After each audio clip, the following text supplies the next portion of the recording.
It is nearly time for the autumn marathon race season to begin. And this is when the nerves and the mind games start to kick in.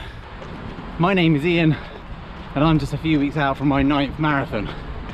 Now, along the way, I picked up some tips and some tricks that can help you really master that mindset, so that when you go into your marathon, you know that you're not only physically prepared, but mentally prepared too. So here are 3 things that you need to do before you get to the start line. Step 1 is to fully embrace what you're about to do and accept the pain that you're about to endure. So if that hasn't put you off, stay with me. You have entered one of the toughest endurance events that you can possibly enter on foot. It is going to hurt. There are going to be times when physically your body is going to be screaming at you to stop. Once you can accept that and be okay with the fact that there will be dark times and there will be moments when it will feel hopeless and really, really hard, then you can move on to step 2. Step 2. This is where it gets a little bit more deep and philosophical.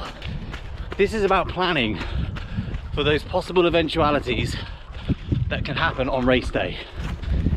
If this happens, then I can do. So this is about coming up with all of those possible scenarios that could derail your run, and then having a plan as to how you're going to tackle them. So take a bit of time one evening and just write down a list of the possible things that could likely go wrong on the day.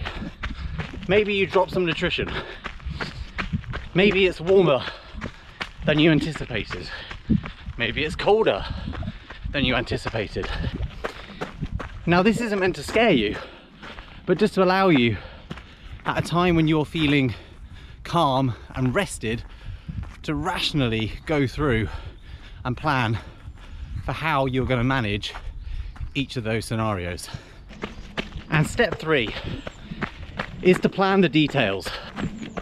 So in step 2, we focused on trying to control things that were maybe out of our control.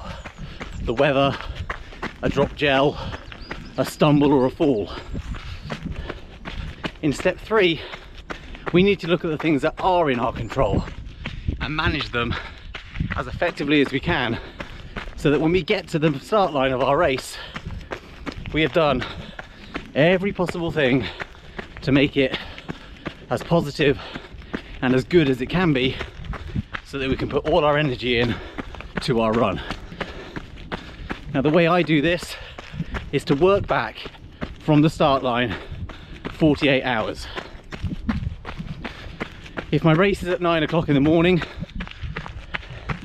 I know I want to be there at least 90 minutes before that gun goes off. That allows me to use the bathroom, do any additional registration.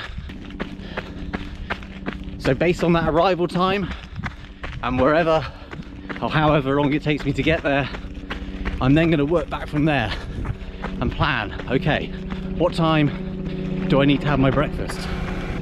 What time do I need to have any additional nutrition on the drive to make sure I'm fully fueled for the race start? When am I going to pack my bag with all my race kit? And so on. You get the picture. So don't neglect the little details. Plan back from the race start at least 48 hours, so you know what you're eating, what you're drinking, what you're packing, and when you're leaving.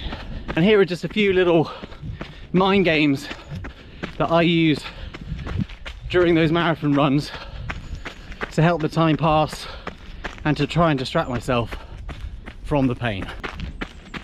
Tip 1 is to count to 100 and then count to 100 again. Just giving the mind something different to focus on rather than how you're feeling can make that time go a little bit quicker. Tip 2 is a bit of a strange one, but it's worked for me in the past. and that is to focus on how one foot is landing on the ground, and then focus on how another foot is landing on the ground. And it might sound silly, but just doing that and really connecting with where my feet are falling has allowed me to kind of zone out and get distracted, and before you know it, again, more time has passed and you can move on to another strategy. Tip 3 is to vary your pace. I think what makes marathon running so brutal is that you have to hold that threshold for such a long period of time. You are on that knife edge for such a long period of time, and you know, there's a monotony and a fatigue, both mentally and physically, obviously, that kicks in with that. So try, when it's getting a bit tough, varying your paces, maybe just doing a little surge for a few 100 meters, just to allow the body to recruit some different muscles. But be careful, this is certainly not one you want to do early on in the race, because you'll burn your matches. Tip 4 is to remember your why. Keep going back to the reason why you're doing this run. Is it for fitness? Is it for charity? Is it to defeat some demon that you're fighting? Whatever it might be, bring yourself back to why. Why are you here? Why are you doing this? Who's here supporting you that wants you to do well? And focus on that for a little bit. Tip 5, imagine if. So sometimes I'll put myself in a scenario where, imagine if I needed to run this next 5k in 25 minutes because I've got to get home and rescue the dog from a fire, or whatever it might be. You can use your imagination, but just those sort of mental tricks to kind of give yourself that mental impetus to push on, because more often than not, physically, your body has always got one more gear in it. It really does. It's just the mental fatigue kicking in that can hold you back. And finally, smile and say thank you. If it is getting really tough and you are really struggling, try smiling, try saying thank you to the marshals, try talking to the people around you, because undoubtedly they will be feeling exactly the same as you are. And just conversing with someone for a bit, having a conversation, can distract your mind and let the miles fly by just that little bit quicker. So there we go, 3 steps to cultivate your marathon mindset going into your race, and then some tips that you can use when you're in the race itself and you know that things are going to get tough. Wherever your marathon is and whenever it is, I hope it goes well.